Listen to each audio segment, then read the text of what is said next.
لڑکے اور لڑکی کی تنہائی میں باتیں نہیں ہونی چاہیے، ٹیلی فون پہ لمبی لمبی گفتگو درست نہیں، چیٹنگ درست نہیں. آپ صلی اللہ علیہ وسلم نے فرمایا عورتوں سے تنہائی میں ملاقات کرنے سے باز رہو. پھر اسی طرح ہاتھ میں لانا یا خود انگوٹھی پہنانا، یہ باتیں بھی درست نہیں. نبی صلی اللہ علیہ وسلم کا ہاتھ کبھی کسی عورت سے نہیں چھوا تھا. پھر اسی طرح بن سنور کر لڑکے کے ساتھ باہر ڈرائیونگ پہ جانا یا سیر و تفریح کے لیے، یہ بھی درست نہیں. لڑکی کو دیکھ لینا چاہیے اگر لڑکے کی خواہش ہو، اور اس میں یہ ہے کہ تصویر بھی دکھائی جا سکتی ہے اور سامنے بھی دیکھا جا سکتا ہے. لیکن یہ ہے کہ اگر ممکن ہو تو پہلے سے دیکھ کر پھر پیغام بھیجا جائے، یا یہ کہ جب سب بات طے ہو جائے تو پھر آمنے سامنے لا کے دکھایا جا سکتا ہے. آپ صلی اللہ علیہ وسلم کو حضرت عائشہ کو دکھایا گیا تھا خواب میں. نبی صلی اللہ علیہ وسلم نے فرمایا کہ 4 چیزیں خوش قسمتی کی علامت ہے: نیک بیوی، کھلا گھر، نیک ہمسایہ، اچھی سواری. اور 4 چیزیں بدبختی کی علامت ہے: بری بیوی، برا ہمسایہ، بری سواری اور تنگ گھر. عورت سے 4 چیزوں کے پیش نظر نکاح کیا جاتا ہے: اس کے مال و دولت کی وجہ سے، حسب نسب کی وجہ سے، یا خوبصورتی کی وجہ سے، یا اس کی دینداری کی وجہ سے. اے انسان، تیرے ہاتھ خاک آلود ہوں، دیندار عورت سے نکاح کرنے میں کامیابی حاصل کرو.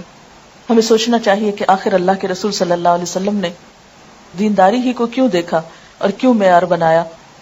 آپ نے فرمایا مسلمانوں میں غریب لوگ مالداروں سے 500 سال پہلے بہشت میں جائیں گے.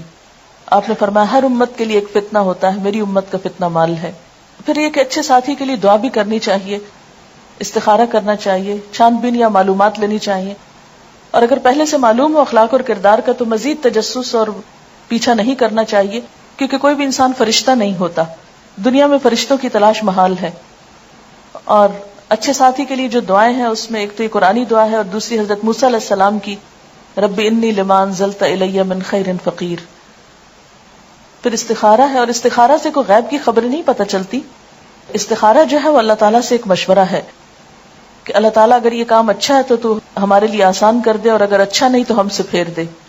پھر اس میں یہ ہے کہ عموماً جب رشتے کیے جاتے ہیں تو لوگ بہت آرٹیفیشل باتیں کرتے ہیں، جھوٹ سے کام لیتے ہیں، یا یہ کہ لوگوں کے اندر بگاڑ پیدا کرتے ہیں، تو اس سے بھی بچنا چاہیے. مشورہ صرف اس سے کرنا چاہیے جو آپ کو صحیح مشورہ دے، اور صرف اس تک بات پہنچائیں جس نے آپ سے مشورہ لیا ہے. یہ نہیں کہ آپ ارریلیونٹ شخص سے پوچھا، پھر اس نے ایسی باتیں آپ کو بتائیں اور پھر ان باتوں کو کھولنا شروع کر دیا اور رشتہ لیتے لیتے لوگوں کو آپس میں لڑا کے اور فساد ڈال دیا. یہ عموماً جو ہمارے ہاں دیکھا جاتا ہے وہ درست نہیں.